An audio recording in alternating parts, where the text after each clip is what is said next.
ปัญหาหนักใจของคนวัย30บวกและหลักธรรมะที่ช่วยคลายทุกข์ Wise a Day สวัสดีค่ะ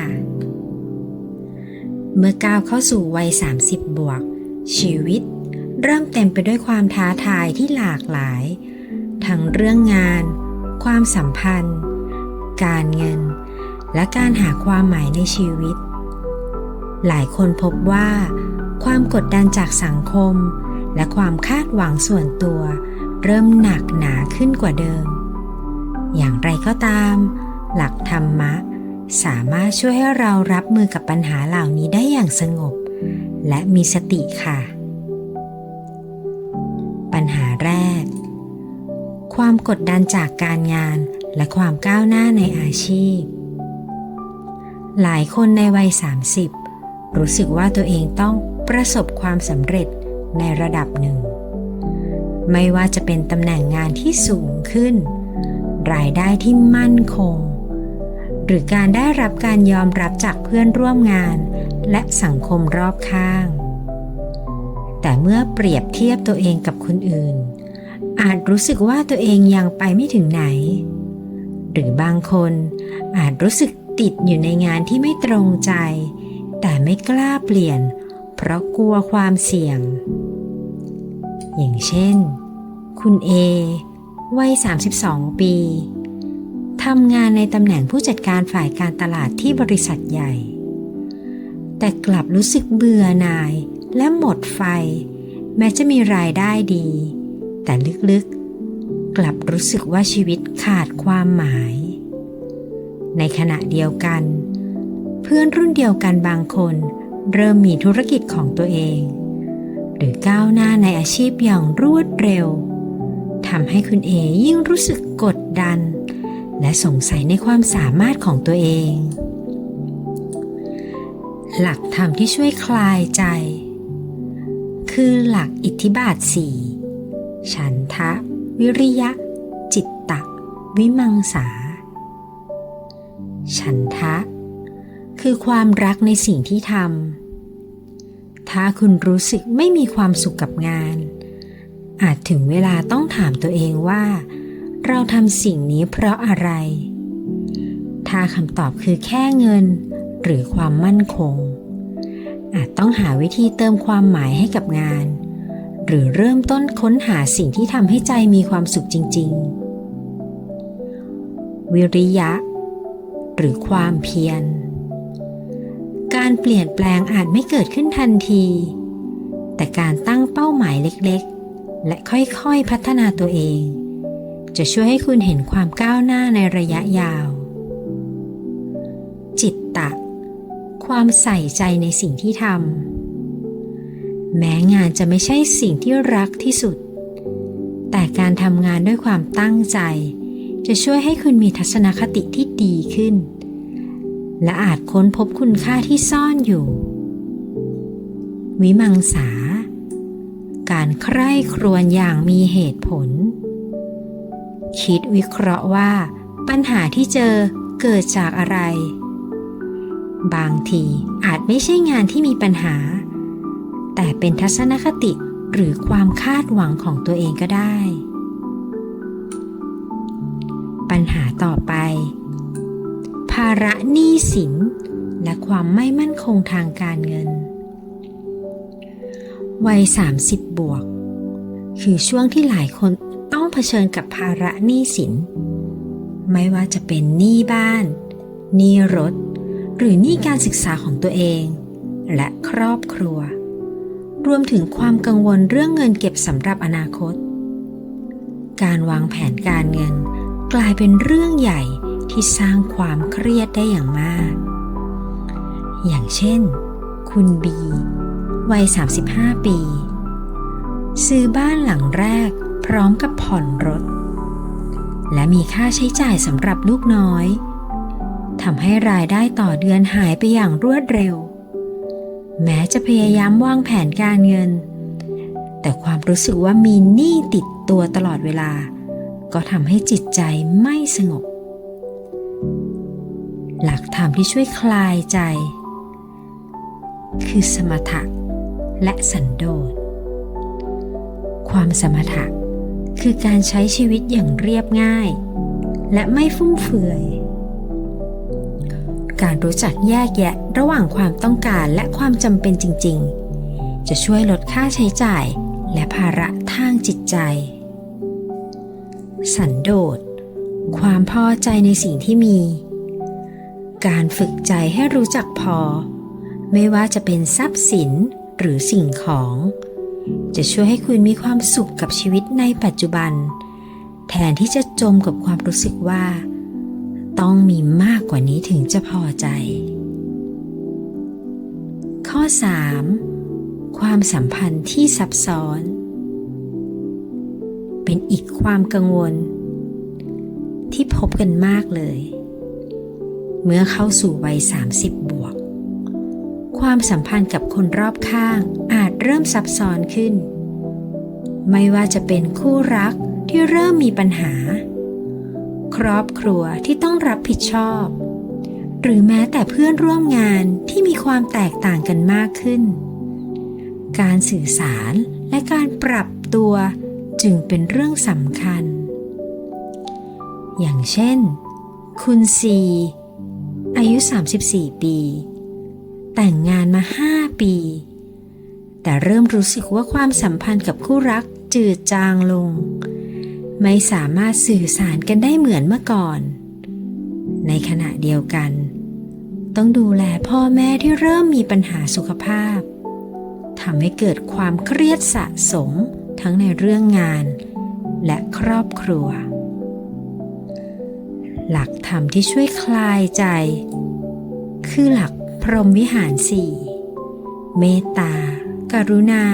มุทิตาอุเบกขาเมตตา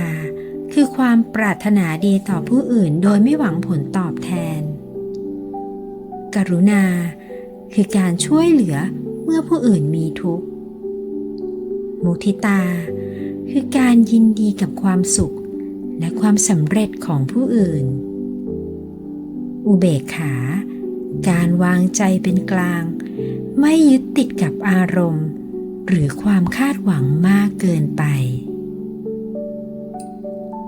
ข้อ 4. ความรู้สึกไม่แน่นอนในชีวิตทั้งเรื่องอาชีพ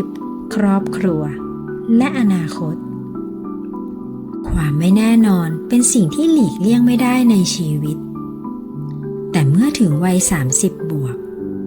ความไม่แน่นอนเหล่านี้อาจรู้สึกหนักหนาขึ้น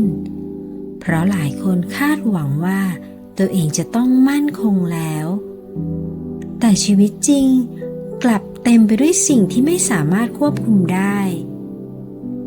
อย่างเช่นคุณดีวัย36 ปีเพิ่งถูกเลิกจ้างจากงานที่ทำมานานกว่า10 ปีทำให้รู้สึกสูญเสียความมั่นคงและไม่แน่ใจว่าจะไปต่ออย่างไรดีหรือบางคนอาจกังวลว่าอนาคตจะเป็นอย่างไรในยุคที่เทคโนโลยีและเศรษฐกิจเปลี่ยนแปลงอย่างรวดเร็วหลักธรรมที่ช่วยคลายใจคือหลักไตรลักษณ์อนิจจังทุกขังอนัตตาอนิจจังทุกสิ่งไม่เที่ยงไม่มีอะไรคงอยู่ถาวรเมื่อยอมรับความจริงข้อนี้จะทำให้เราไม่ยึดติดกับสิ่งใดมากเกินไปทุกขังความทุกข์เป็นส่วนหนึ่งของชีวิตการเผชิญหน้ากับความทุกข์อย่างมีสติจะช่วยให้เราผ่านมันไปได้อนัตตาทุกสิ่งไม่ใช่ตัวตนไม่มีอะไรที่เราควบคุมได้ทั้งหมดการปล่อยวางจากความยึดมั่นถือมั่นจะช่วยให้ใจเบาขึ้นข้อ 5. การเปรียบเทียบตัวเองกับผู้อื่นในยุคโซเชียลมีเดียการเปรียบเทียบตัวเองกับผู้อื่นกลายเป็นเรื่องที่ทำได้ง่ายมากเห็นเพื่อนประสบความสำเร็จมีครอบครัวที่สมบูรณ์แบบหรือเดินทางท่องเที่ยวไปทั่วโลกอาจท ทำให้รู้สึกว่าชีวิตตัวเองไม่เพียงพออย่างเช่นคุณเอฟวัย33 ปีใช้เวลาในโซเชียลมีเดียมากและมักรู้สึกว่าตัวเองไม่ประสบความสำเร็จเท่าคนอื่นแม้จะมีงานที่มั่นคงและครอบครัวที่ดีหลักธรรมที่ช่วยคลายใจคือหลักอุเบกขาและการเจริญสติหลักอุเบกขาคือการวางใจเป็นกลางไม่หลงไปกับความสำเร็จหรือความล้มเหลวของผู้อื่นสติคือการอยู่กับปัจจุบันและมุ่งมั่นกับเส้นทางของตัวเองการรู้จักคุณค่าของตัวเองและหยุดเปรียบเทียบกับคนอื่นจะช่วยทำให้ชีวิตมีความสุขยิ่งขึ้นข้อ 6 ความกลัวการล้มเหลวและความไม่สำเร็จในวัย30 บวกหลายคนรู้สึกว่าถ้ายังไม่ประสบความสำเร็จในตอนนี้ก็อาจจะไม่สามารถทำได้อีกต่อไปความกลัวความล้มเหลวจึงเป็นอุปสรรคใหญ่ที่ทำให้ไม่กล้าลองสิ่งใหม่ๆหรือเสี่ยงเพื่อสิ่งที่อาจนำมาซึ่งความสุขเช่นคุณฟ้าวัย31 ปีมีความฝันอยากเริ่มธุรกิจของตัวเองแต่กลัวว่าจะล้มเหลวและสูญเสียความมั่นคงทางการเงินที่มีอยู่ในงานประจำหรือบางคนลังเลที่จะเปลี่ยนสายงานเพราะกลัวว่าตัวเองจะไม่เก่งพอในสิ่งใหม่ๆหลักธรรมที่ช่วยคลายใจคือหลักสัมมาทิฏฐิและอิทธิบาท 4สัมมาทิฏฐิคือความเข้าใจถูกต้องเกี่ยวกับชีวิตและความล้มเหลวการล้มเหลวไม่ใช่จุดจบแต่เป็นบทเรียนที่สำคัญการเข้าใจว่าทุกประสบการณ์เป็นโอกาสในการเรียนรู้จะช่วยให้กล้าก้าวข้ามความกลัวอิทธิบาท 4การใช้ฉันทะคือความพอใจในเป้าหมายและวิริยะคือความพยายามจะทำให้พัฒนาตัวเองอย่างต่อเนื่องแม้จะเผชิญกับอุปสรรคข้อ 7 ความสมดุลระหว่างงานและชีวิตส่วนตัวหลายคนในวัย30 บวกพบว่าการทุ่มเทให้กับงานมากเกินไปทำให้ไม่มีเวลาให้ครอบครัวเพื่อนหรือแม้แต่ตัวเองการหาสมดุลระหว่างงานและชีวิตส่วนตัวกลายเป็นความท้าทายที่สำคัญเช่นคุณกิฟต์วัย33 ปีทำงานหนักวันละกว่า10 ชั่วโมงจนไม่มีเวลาให้ครอบครัวหรือดูแลสุขภาพตัวเองเริ่มรู้สึกหมดไฟและเครียดสะสมในขณะเดียวกันก็จะรู้สึกผิดถ้าหยุดพักเพราะกลัวจะไม่ทันคนอื่นหลักธรรมที่ช่วยคลายใจคือหลักมัชฌิมาปฏิปทาหรือทางสายกลางมัชฌิมาปฏิปทาเป็นการให้ใช้ชีวิตอย่างสมดุลไม่สุดโต่งไปทางใดทางหนึ่งการทำงานหนักโดยไม่พักผ่อนหรือการปล่อยปละละเลยหน้าที่ล้วนไม่ใช่หนทางที่ยั่งยืนและหลักสติปัฏฐาน 4การเจริญสติในการดำเนินชีวิตเมื่อมีสติรู้ว่าเมื่อใดควรทำงานเมื่อใดควรพักและจะสามารถจัดการเวลาได้อย่างเหมาะสมข้อ 8 การตั้งคำถามถึงความหมายของชีวิตแม้จะมีงานที่มั่นคงรายได้ดีหรือครอบครัวที่สมบูรณ์แบบแต่หลายคนยังคงรู้สึกว่าชีวิตขาดความหมายหรือเป้าหมายสิ่งนี้อาจทำให้เกิดความรู้สึกว่างเปล่าหรือหมดไฟในชีวิตเช่น คุณจูนวัย37 ปี มีบ้าน รถ และครอบครัวที่น่ารัก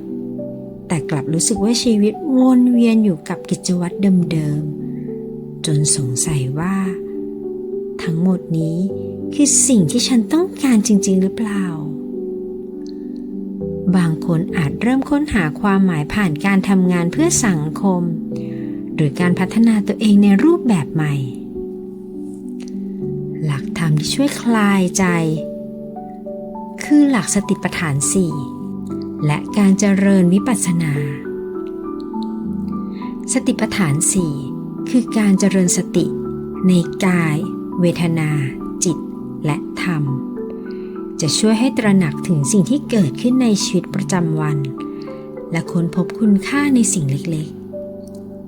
ๆ การเจริญวิปัสสนาเป็นการฝึกมองเห็นความจริงของชีวิตอย่างลึกซึ้ง จะช่วยให้ค้นพบว่าความหมายของชีวิตอาจไม่ได้อยู่ที่เป้าหมายใหญ่โตเสมอไป แต่อยู่ที่การใช้ชีวิตอย่างมีสติและความสุขในแต่ละวัน ข้อสุดท้าย ข้อ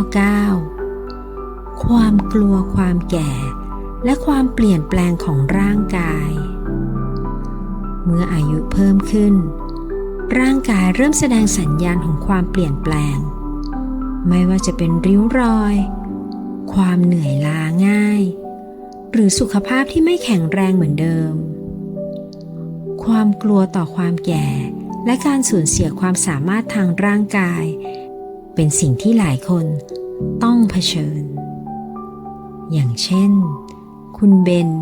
วัย39 ปี